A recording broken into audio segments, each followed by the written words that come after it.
I find it kind of fun traveling through this book of history and really examining things in the light of God and God's Word. And it's so amazing how we know His story, God's story. It goes along throughout history in all these countries. As we see in the Bible, it talks about pride in the Bible. And it talks about pride. There's a verse in Proverbs 16:18 that says, "Pride goes before destruction, a haughty spirit before a fall."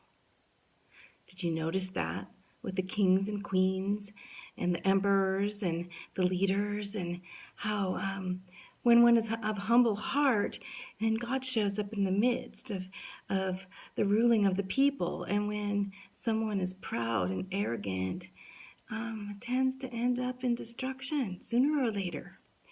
History tells time and time again, we see nations rise and fall. We see rulers believing they are God themselves, and even declaring themselves as God and believing they were beyond the reaches of God. In lesson 99, we have another lesson.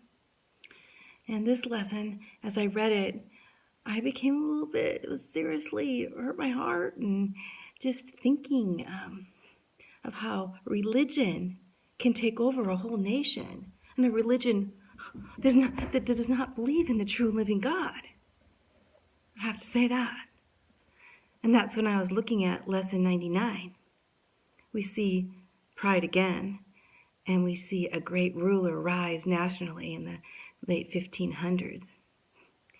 And yet again, we see a nation fall, or nations fall. We see nations in turmoil and wars and disasters. This empire, in lesson 99, was the Ottoman Empire. Turks. Remember, those Turks were just a small band of raiders like the Mongols, and they ended up taking Islam as their national religion. And then they became pretty wealthy, as remember when they took over Constantinople on May 29th, 1453. They took one of the wealthiest cities, one of the wealthiest nations that ever stood, the Eastern Roman Empire, the Byzantine nation. They took over. The Ottoman Turks took it over.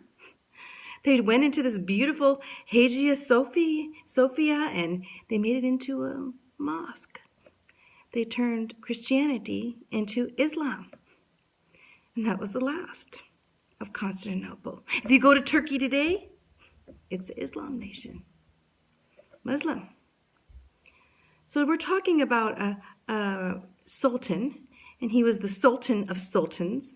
He was called the Magnificent, and he declared himself the Caliph, the head of all, or the Caliph, I should say, the head of all the Muslim world nations. He was master of the world, and he saw himself as the rightful ruler of the world. His name was Suleyman the First. It was Sultan of Egypt. He became Sultan of Egypt. He became the Shah of Baghdad. He became Iraq. He became the Caesar of Rome. He became the divine ruler, the Caliph, complete Muslim power under divine jihad, holy wars. He had no tolerance of Christianity or of the Jews. Two things.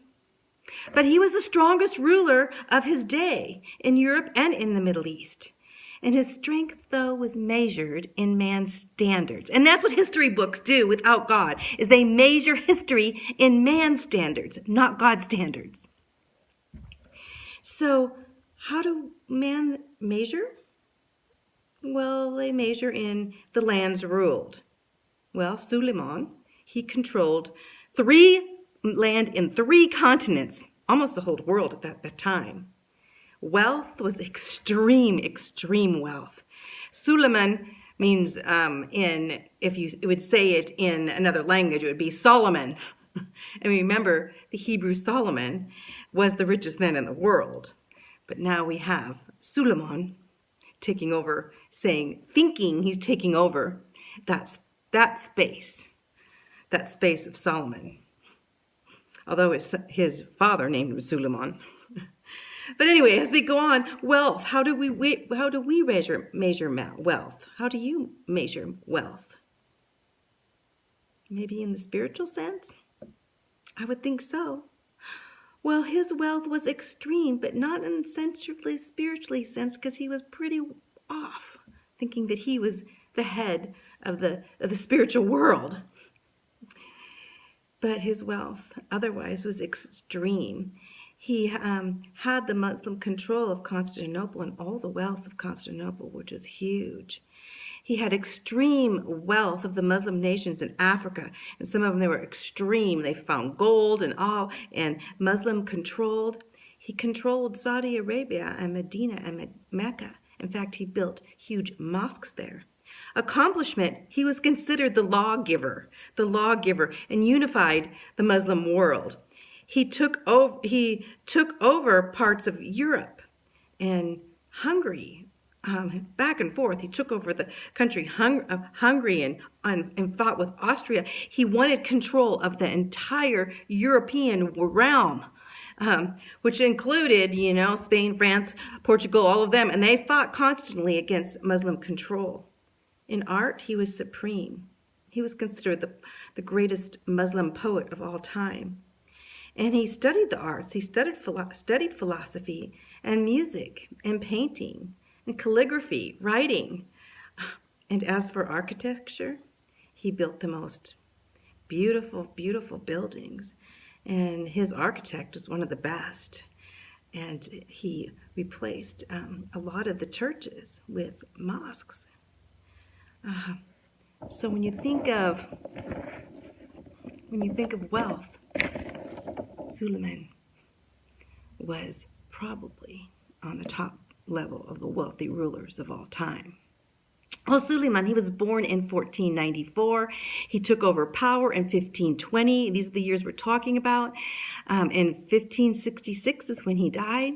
His father, though, was named Salim, and he was Salim the First, and he is the one that really built most of this powerful kingdom. And then his sons, Suleyman, he knew would be like Solomon, taking over his place as this proud ruler. So we're going to take a break, and I'm going to go on with Suleyman.